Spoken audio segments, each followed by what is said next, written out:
बड' लेटेस्ट आपडेटआव बयखौबो बरायबाय। दिनैनि रादाबखौ फरायदों आं प्रमद खाख्लारि। गिबि निउज आपडेटआव दङ ससियेल मिडियानि गेजेरजों पोस्ट होनानै गिबि मन्थ्रि डक्टर हिमन्त बिश्व शर्माखौ AK-47 हाथियारजों गावथारनो हुमखि होनायजों लोगोसेनो गाज्रि सोदोब बाहायग्रा हुसेन आलीखौ पुलिसा हमबाय। गिबि मन्थ्रिजों लोगोसे हाजोनि MLA समन हरिप्रियाखौबो गावथारनो हुमखि होदोंमोन हुसेन आलीया। बे पस्टनि उनाव हुसेननि हेंथायै पुलिस थानायाव गोबां गसर थिसननाय जादोंमोन। बे गसर थिसननायनि लेखानो कामरुप पुलिसा हुमखि होग्रा हुसेनखौ हमो। मैया दुलाराय बर' फरायसा आफादा माहारिनि बिफा महात्मा गान्धीनि गोथार जोनोम सानाव अहिंसानि बिदिन्थि सिलाइ सावदों। बे सिलाइ सावनाया ससियेल मिडियायाव गोबां सावरायजानायखौ नुनो मोन्दों। बे सिलाइ सावनायनि सायाव बर' वमेन जास्टिस फरामनि बोसोनगिरि डक्टर अनजालि दैमारिया गावनि फेसबुक पस्टनि गेजेरजों लिरदों दि जास्ट थिंकिं सा सानजा ओनसोलनि मिज', नागा, माइति, मणिपुरि, त्रिपुरि, बरक, आसामिस, खासि, गार', कार्बि, डिमासा, राजबंसि, आदिबासि बायदि बायदि हारियाव हाथियार लाना सोमावसारनायखौ गोबां नुबोबाय आरो नुगासिनो। नाथाय बिसोरनि फरायसा आफादफोरा सापर्ट खालामाब्लाबो मालाबाबो हाथियार सावनाय नुफेराखै ना आंसो नुफ्लाङाखै बुंस' हालिया। बिबो पिस एकर्डनि उनाव बे पस्टआ हाथियारनि सापर्टआव नङा होनना।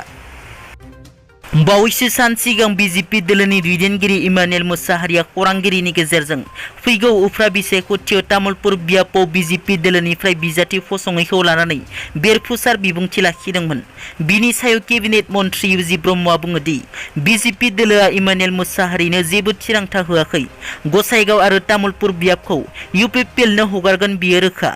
बेजों लोगोसे हाग्रामा महिलारिनि सायावबो बिथाङा बुङो दि हाग्रामाया गावनि लामाजों थांबाय थादों।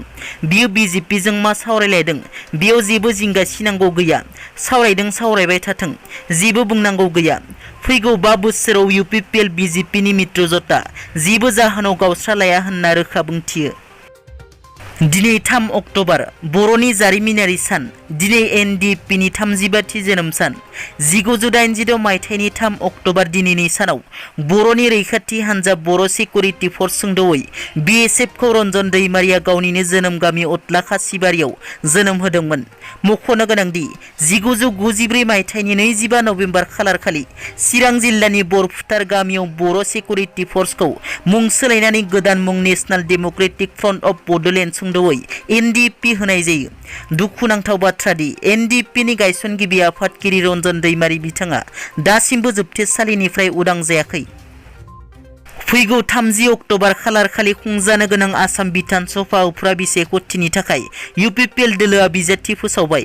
UPPL दोलोनिफ्राय 28 नं गसाइगाव बियाबनिफ्राय जिरेन बसुमतारी आरो 58 नं तामुलपुर बियाबनिफ्राय जलेन दैमारिखौ फोसावबाय। दिनैनि रादाबा एसेनोसै। नोंथांमोना जुदि आंनि चेनेलखौ दासिमबो साबस्क्राइब खालामाखै, अन्नानै साबस्क्राइब खालाम। गोजोन्थों।